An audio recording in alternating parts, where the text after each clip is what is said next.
strict rules limiting the number of contact drills between games. But that was fine with her. She enjoyed watching all the passing drills, particularly the amazing accuracy of the 3 Steelers quarterbacks, from the shortest handoffs to the longest deep throw. She never got tired of watching the running backs and receivers run their patterns with such precision, making their cuts to the inside and outside from almost the exact same points on the field. More than anything, Alex loved watching the flight of the ball, perfect spirals finding their way to their intended targets. At one point, her dad asked her if she was getting bored. "Are you serious?" she said. "This is my team in front of me. It's our team." "It'll be better when they start playing season games," Jack Carlisle said. "Yeah," Alex nodded. And we're back at Heinz Field. Her dad had a pair of season tickets to Steelers games on the 30-yard line, visitors' side of the stadium. Jack Carlisle said he liked it better over there because the Steelers' coaches and players would be facing them, even from the other side of the field. 1 ticket for Dad, 1 for Alex. They went to 2 preseason games and 8 regular season games every year. Then, fingers crossed, to a home playoff game or 2 after that. The preseason games took place in August, and even though the quality of play wasn't much, the weather was usually pretty nice. Toward the end of the season, though, western Pennsylvania could feel colder than Alaska. Even so, Alex and her dad never missed a game. Loving the Steelers was one of the things that bonded Alex and her dad. They were as close as a father and daughter could be, and Alex could never imagine loving anybody or anything as much as her dad. "My football girl," he called her, and not just during football season. The Orville Fair was set up on the grounds of the local church. They'd parked their car in the lot, bought tickets, and walked under the balloon archway at the entrance. Now they made their way across the fair, the sun still high, with plenty of daylight left before they'd have to head home for dinner. 7th grade for Alex wasn't starting for a couple more weeks.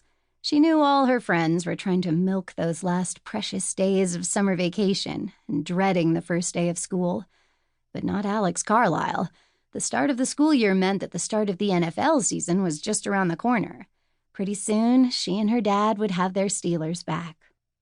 Alex was always a little sad when they broke camp at St. Vincent, just because the college was so close to where they lived. It made her feel as if the Steelers were practically living in her neighborhood. Heinz Field, on the other hand, was more than an hour away. Alex still liked football better when the games counted, no matter how many times her dad took off work to take her to training camp. She liked her own sports better when the games counted, too. Softball in the spring, soccer in the fall. Soccer was supposed to start up the week before she went back to school. Alex was a good enough player. She was a right backer, which meant she mostly played defense. Everybody talked about her passing and her vision and her decision-making. She was a good, solid player. But Alex wanted more than that from sports. From anything, really. She didn't talk about her dreams much. Didn't talk about them at all, in fact. Not even with her dad. But her biggest dream was this. Alex Carlisle wanted to be great at something. Her favorite teacher at school, her English teacher, Ms. McQuaid, always said the greatest adventure of all was the journey to finding your passion. Alex hadn't found her passion yet. Oh, she knew she had a passion for football and for the Steelers, but that was different. No matter how much you loved your team, you were on the sidelines watching them, from the stands or the sofa. You weren't in the game. Yeah, she told herself, you are good at soccer, really good, but not great. The previous year, Alex and her teammates had watched together as the United States women's team won another World Cup.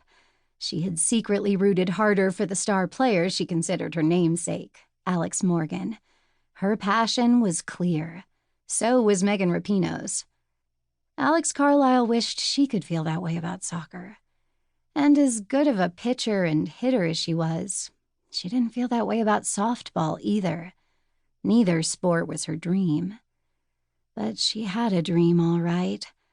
It was just out of her reach, like trying to grab a star out of